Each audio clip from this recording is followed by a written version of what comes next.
Matthias Desmet talked about in the psychology of authoritarianism. There's specific things that you can do to manipulate a population to make that happen.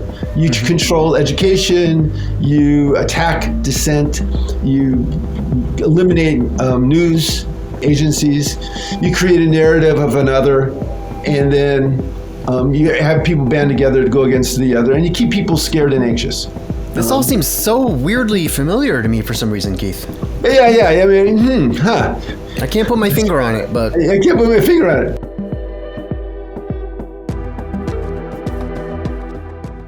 And what you'll see in discourse is that each side will say the other side is a danger and requires external constraint. And part of the key around that is, you go, okay, fine, that's your position. So which side is willing to compromise and which side is willing to not compromise? Okay. And if there's a side that's willing to compromise, they're probably coming from a democratic side. And I'll tell you why I'm using that word. And if they're unwilling to compromise, if they get into a sense of rigidity in terms of whatever the behavior is, then probably not. Okay. And then what we have here is the person with the deepest consciousness in the room, or in the country, or in the world, has to make a call. And that's how it goes. Right. And I think this is one of the reasons why social entropy is so rampant, because when you have two groups of people, one willing to compromise, one not willing to compromise, guess how the conversation goes? It trends towards the party that's not willing to compromise, right? Which is exactly take a step towards me, I'll take a step towards you. I take my step, you step backwards. Okay, take a step towards me, I'll take a step towards you. I step towards you, you step backwards. This is sort of one of the problems that we see in the growth hierarchy, is that the later in the hierarchy you are, the more willing and open you are to compromise, and therefore the harder it is to, I think, accomplish your goals. Yeah. Well, as above, so below. They've done experiments with borderline personality disorder that is inherently stingy. And so two normal people are put in a game where they can, if they collaborate, they both make more money. We'll quickly figure out how to collaborate and make more money. You throw a borderline in there who cannot be generous, and the game will collapse on their stinginess. They cannot. So it's very similar writ large with cultures. Yep. You know, and then when that happens in a sense that becomes intrusive, one culture constrains the other. This is exactly what happened in Kuwait. Okay, I think Kuwait was a signature moment in the 90s. Aside from what everybody says and all the corruption of the Kuwaiti government and so on, what Bush said to the world is no more wars of expansion. And that lasted until 2014 when Putin took over the Crimea. Now, a lot of the research of this started in the 30s. And there was a guy named Kurt Lewin.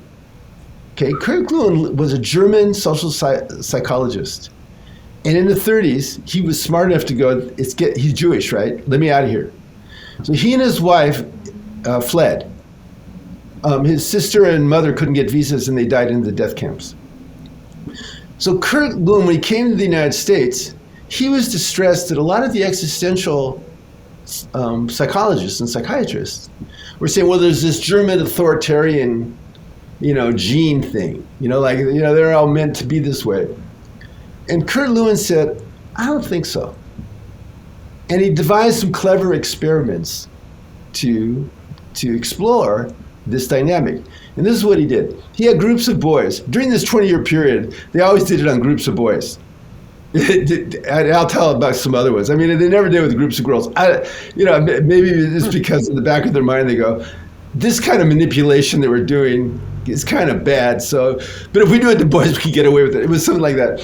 Anyway, he divided boys into three groups.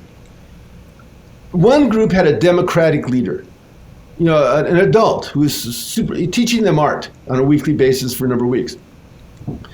And so there was a structure, but if there was a problem, they all talked about it. They came up with something that felt fair, okay? So that everybody had a voice, everybody was listened to. And there was a structure that emerged. That was called the democratic group, okay? Then there was another group, the authoritarian group. That was, it wasn't a sadist in charge, but it was, look, here are the rules, follow them. Don't change from the rules. Those kids got hostile and pissed off, and they would turn on each other. You know, when someone would leave, sometimes there would be a mistake and they'd scapegoat one person, they'd attack him until he ran crying out of the room. It made them hostile, and they didn't learn as much, didn't do as much art. Then he had a permissive group, which was just chaos, right? And so the democratic group clearly was superior.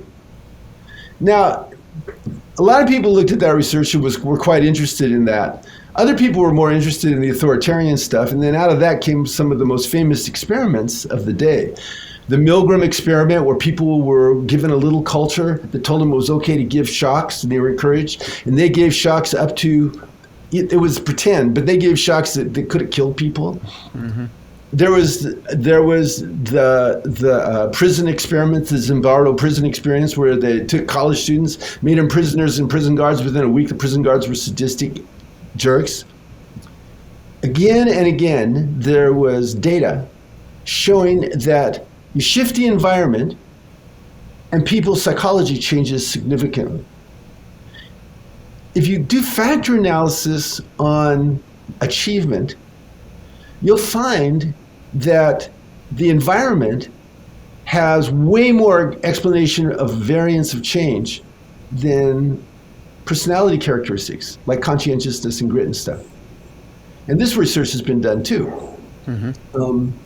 That we're very, very sensitive to social context. We want to fit in.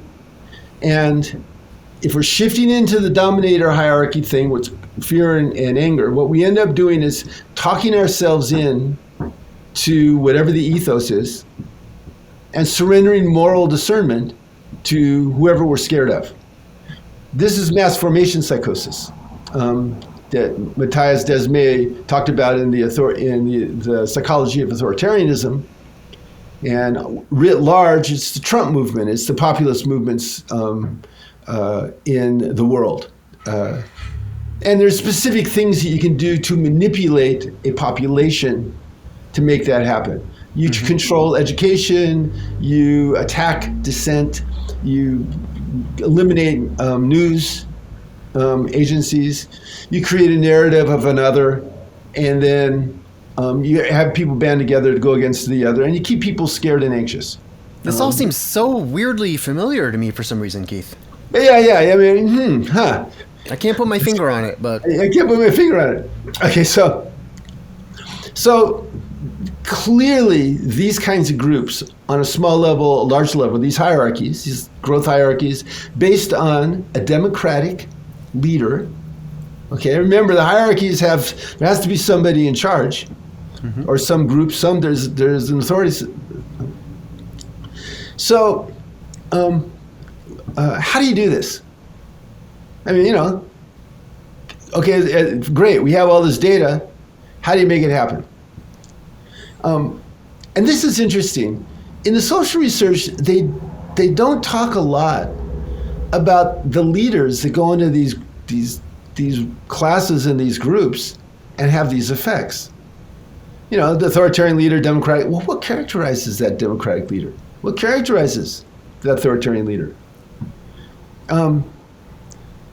For instance, there was a wonderful study done on education, where a bunch of, I think it was Vanderbilt, they studied a lot of classrooms, and the chief researcher said, so I think Rosenthal was the name of the guy.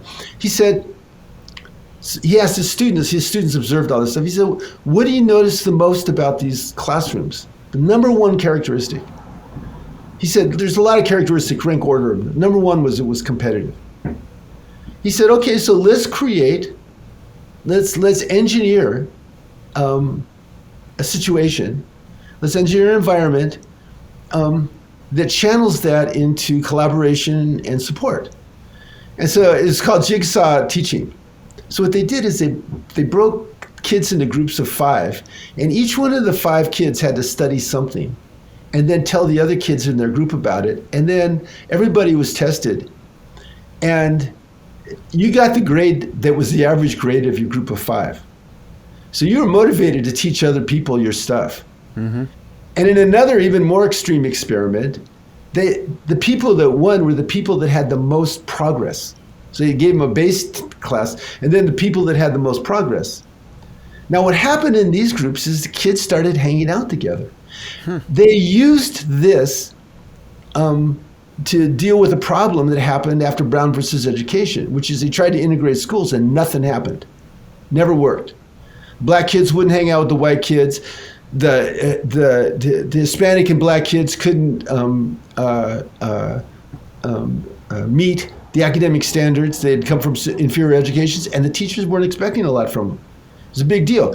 So when they did this, they had mixed groups of 5. And by the end of the thing, the black kids and the white kids and Hispanic kids were making friends with each other. Wow. It was beautiful, really. Yeah.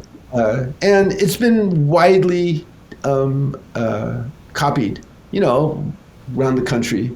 Of course, it's not the standard of everything because we have all this testing thing, but the clear message is that if you craft a situation right, what happens is it brings out human beings' natural tendency to affiliate, to care for each other, to be fair with each other, and to share with each other, right?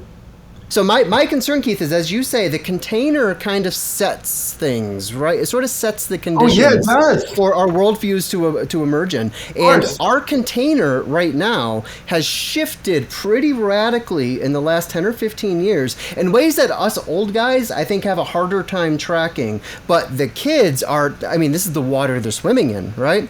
So the informational terrain itself has changed so much. And surprise, surprise, it has created all of these new worldviews, many of which are, let's just say, they are feeding into the overall social entropy. And one of the things that I'm learning, that I'm not learning, but is just becoming more and more apparent to me, is that the core assumptions and priors that our civilization itself is built upon need to be defended again and again and again with every generation.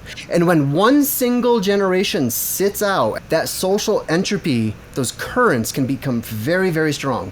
And we can actually start seeing some regression across an entire population. 100%. Now, I agree with you. There's going to be a rebound. Evolution keeps pushing. It keeps pushing. It keeps pushing. I just think it's probably, I don't think we've hit bottom yet, I guess is my thing. We haven't seen our bottom yet.